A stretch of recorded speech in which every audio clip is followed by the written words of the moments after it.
اگر انسان کو کوئی انسان بار بار دھمکی دے، ڈرائے کہ میں تم پر جادو کر دوں گا یا جنات کو چھوڑ دوں گا، یا انسان کو خود ڈر ہو کہ مجھے کوئی جادو کر کے پست کر دے گا، ڈاؤن کر دے گا، یا مجھ پہ جنات مسلط کر دے گا۔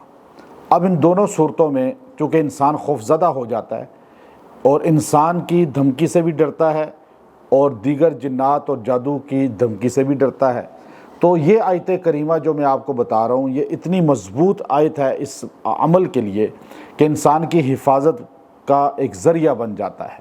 چونکہ مشرکین مکہ نبی صلی اللہ علیہ وسلم کو بھی دھمکیاں دیتے تھے کہ ہم اپنے لات و عزیٰ کو آپ پر جو ہے عذاب کے لیے مسلط کر دیں گے، وہ آپ کو جو ہے یہ نقصان پہنچائیں گے۔ تو اللہ تعالیٰ نے یہ آیت کریمہ نازل کر کے بتایا کہ تم کچھ بھی نہیں کر سکتے، چونکہ میرے ساتھ ایک طاقت ہے، وہ ایسی طاقت ہے جس کا مقابلہ کوئی نہیں کر سکتا، وہ اللہ رب العالمین کی۔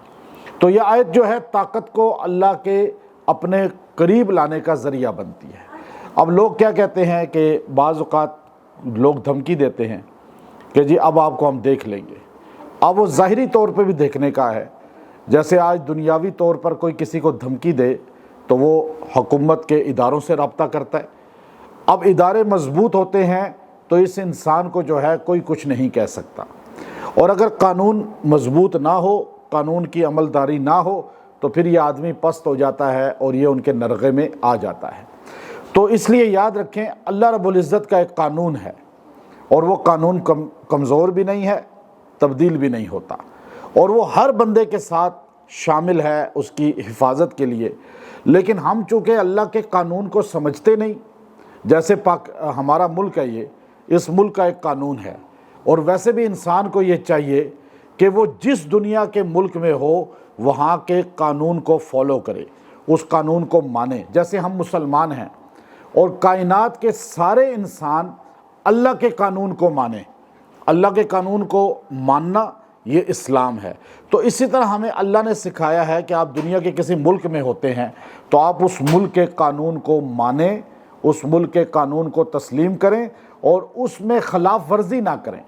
وہاں پہ ایسا کوئی نہ ہو کہ آپ جو ہے اس کی خلاف ورزی کر کے مجرم بن جائیں۔ تو اب ملک کے قوانین جو ہوتے ہیں ان کو بھی ماننا ہوتا ہے، اور اس قانون میں انسانیت کی فلاح بھی ہوتی ہے بعض اوقات۔ اب اللہ کا ایک قانون ہے، اس کو بھی ماننا ہے۔ اب یہاں ایک ملک کا جو انسانوں کا بنایا ہوا قانون ہے اس کو بندہ نہ مانے تو اللہ رب العزت دکھاتے ہیں کہ وہ بندہ کتنی مشکل میں آ جاتا ہے اور کتنا جو ہے اس کو تکلیف ہوتی ہے۔ اور اسی طرح ایک اللہ کا قانون ہے، اس کو اگر بندہ نہیں مانے گا تو وہ یہاں بھی پریشان ہوگا اور آخرت کی ہمیشہ ہمیشہ کی زندگی میں بھی پریشان ہوگا۔ یہ آیت اتنی بڑی تسلی ہے۔ کوئی بھی مخالف ہے، کوئی بھی آپ کو جو ڈاؤن، پس، جادو، جنات، یا آپ کو دھمکیاں لگا رہا ہے، یا آپ کو کیسوں میں پھنسانا چاہتا ہے، یا آپ کو جو ہے کسی بھی انداز میں ڈاؤن کرنا چاہتا ہے کسی بھی معاملے میں، آپ یہ آیت کریمہ 196 آیت ہے سورہ اعراف کی، آپ اس آیت کریمہ کو 70 مرتبہ 21 دن پڑھ کے دعا کریں اور پھر اس کا کرشمہ دیکھیں۔ آپ جب جائیں کسی بھی جگہ اس کو پڑھتے جائیں۔ یہ آیت کریمہ طاقت حاصل کرنے کا ایک ذریعہ ہے، اللہ کی توجہ اپنی طرف، اللہ کی رحمت اپنی طرف اور اللہ کی مدد کو اپنی طرف لانے کا ایک بہت بڑا ذریعہ ہے۔ اور آیت کیا ہے؟ اِنَّ، سارے پڑھیے، اِنَّ وَلِيِّ یَاللَّهُ الَّذِي نَزَّلَ الْكِتَابَ وَهُوَ يَتَوَلَّى الصَّالِحِينَ۔ چونکہ ولی جو لفظ ہے نا، اِنَّ وَلِيِّ، پھر یا کے ساتھ پھر یا ہے، دو یا، ایک چھوٹی یا لکھ دی گئی ہے تاکہ اس کو دو بار پڑھنا ہے۔ اِنَّ وَلِيِّ یَاللَّهُ الَّذِي، پھر پہلے ولی کہنا ہے، پھر یَاللَّهُ الَّذِي، پھر یا کو اللہ سے جوڑنا ہے تاکہ آپ کے پڑھنے کا انداز ٹھیک ہوگا، تو آپ کو انشاءاللہ العزیز اس کی تاثیر اور طاقت بھی ملے گی۔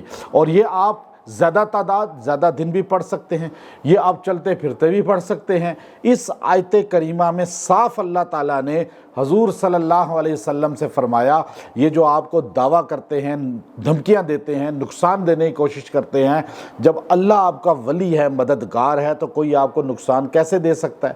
آپ یہ جملہ کہیں، اللہ نے کہا میرے پیغمبر کہ زبان سے کہیں، اللہ میرا مددگار ہے۔ مدد کس سے مانگنی چاہیے؟ یا صاف کہہ دیا اللہ نے، ان ولی اللہ الذی نزل الکتاب وہو یتولی الصالحین۔ اب یہاں مدد اللہ کرنے والا ہے، تو اللہ کے رسول نے یہاں مدد کا جملہ اللہ کے لیے بولا کہ اللہ جب میری مدد کرے تو مجھے تمہاری کیا ضرورت ہے؟ تو اس لیے اللہ پہ یقین مضبوط ہو جائے۔ وآخر دعوانا ان الحمد للہ رب العالمین۔